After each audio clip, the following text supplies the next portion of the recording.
America, ఇరాన్ల మధ్య అత్యంత కీలకమైన దౌత్య ఒప్పందం త్వరలో జరగబోతోందని అమెరికా అధ్యక్షుడు డొనాల్డ్ ట్రంప్ అధికారికంగా ప్రకటించారు. ఈ నెల 19న ఈ చారిత్రక ఒప్పందంపై ఇరు దేశాలు సంతకాలు చేయనున్నాయి. దీనివల్ల వ్యూహాత్మకంగా ప్రపంచ రవాణా రంగానికి ఎంతో ప్రాధాన్యత కలిగిన హర్మోజ్ జలసంధి రవాణా మార్గం వెంటనే తెరుచుకుంటుందని, దశాబ్దాల శత్రుత్వానికి ముగింపు పలుకుతూ నూతన దౌత్య సంబంధాలు ఊపందుకుంటాయని ట్రంప్ వివరించారు. ప్రతిపాదిత ఒప్పందాల షరతుల ప్రకారం ఇరాన్కు చెందిన కీలకమైన చమురు, పెట్రోకెమికల్కు సంబంధిత ఉత్పత్తులు ఎగుమతులపై గతంలో విధించిన ఆంక్షలను అమెరికా పూర్తిగా ఎత్తివేయనుంది. అలాగే విదేశీ బ్యాంకుల్లో సుదీర్ఘకాలంగా స్తంభించిపోయిన ఇరాన్కు చెందిన సుమారు $24 బిలియన్ నిధులు 60 రోజుల్లో చర్చా వ్యవధిలో దశల వారీగా విడుదల చేయనున్నారు.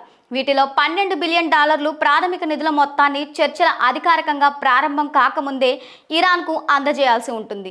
ఇరాన్ దేశ పునర్నిర్మాణ కార్యక్రమంలో సహకారం అందించేందుకు అమెరికా, దాని మిత్ర దేశాలు దాదాపు $300 బిలియన్ విలువైన భారీ అభివృద్ధి ప్రణాళికలను సిద్ధం చేయాల్సి ఉంటుంది. లెబనాన్తో సహా ఇరు పక్షాల మధ్య ఉన్న అన్ని అంతర్జాతీయ సరిహద్దుల్లోనూ తక్షణమే శాశ్వత కాల్పుల విరమణ అమలులోకి వస్తోంది. ఇందులో భాగంగా అమెరికా తన నౌకాదళ నిర్బంధాన్ని 30 రోజుల్లోగా పూర్తిగా ఉపసంహరించుకోవడం, ఇరాన్ సరిహద్దు పరిసర ప్రాంతాల నుండి అమెరికన్ రక్షణ సైనిక దళాలను పూర్తిగా వెనక్కి రప్పించనుంది. ఈ వినూత్న ఒప్పందాల నియమం ప్రకారం అమెరికా దేశం ఇరాన్ సార్వభౌమత్వానికి కట్టుబడి ఉంటుందని, దాని అంతర్గత వ్యవహారాలలో ఎలాంటి అనధికార జోక్యం చేసుకోబోదని స్పష్టమైన హామీ ఇచ్చింది. ఇరాన్ కూడా అణ్వాయుధాలను తయారు చేయబోమంటూ గతంలో చేసిన NPT ఒప్పందం కింద తన నిబద్ధతను అధికారికంగా పునరుద్ఘాటించింది. ఇరు దేశాలు చర్చలు జరుపుతున్న ఈ తాత్కాలిక వ్యవధిలో అమెరికా కొత్తగా ఎలాంటి ఆంక్షలు విధించకూడదని ఒప్పందం నిర్దేశిస్తుంది. ఈ చారిత్రక ఒప్పందాల షరతులు అమలు తీరును నిరంతరం పర్యవేక్షించేందుకు ఒక ప్రత్యేక పర్యవేక్షణ యంత్రాంగం కూడా ఇరు దేశాల ఆధ్వర్యంలో ఏర్పాటవునుంది. తుది ఒప్పందం పత్రాలకు ఐక్యరాజ్యసమితి భద్రతా మండలి తీర్మానపూర్వక ఆమోదం కూడా లభిస్తుంది. అయితే ఇరాన్ ప్రయోగించే క్షిపణి నమూనాలు, స్థానిక ప్రతిఘటన సమూహాలకు అందించే సైనిక మద్దతు వంటి కీలక అంశాలు ఈ చర్చల ఒప్పందం పరిధిలోకి రావు.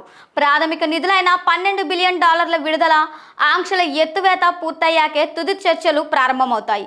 ఇరాన్కు అందించాల్సిన ప్రాథమిక నిధుల విడుదల, చమురు ఎగుమతులపై ఆంక్షల తొలగింపు ప్రక్రియ విజయవంతంగా పూర్తయిన తర్వాతే ఈ ప్రతిష్టాత్మక ఒప్పందం తదుపరి దశ చర్చలు అధికారికంగా ఊపందుకుంటాయి. పశ్చిమ ఆసియా రీజన్లో స్థిరమైన శాంతి భద్రతల పునరుద్ధరణకై అంతర్జాతీయ జలాల్లో ఇంధన రవాణా సజావుగా సాగడానికి ఇరు దేశాల ప్రతినిధులు ఈ నూతన చారిత్రక ద్వైపాక్షిక ఒప్పందాన్ని అత్యంత కీలకంగా భావిస్తున్నారు.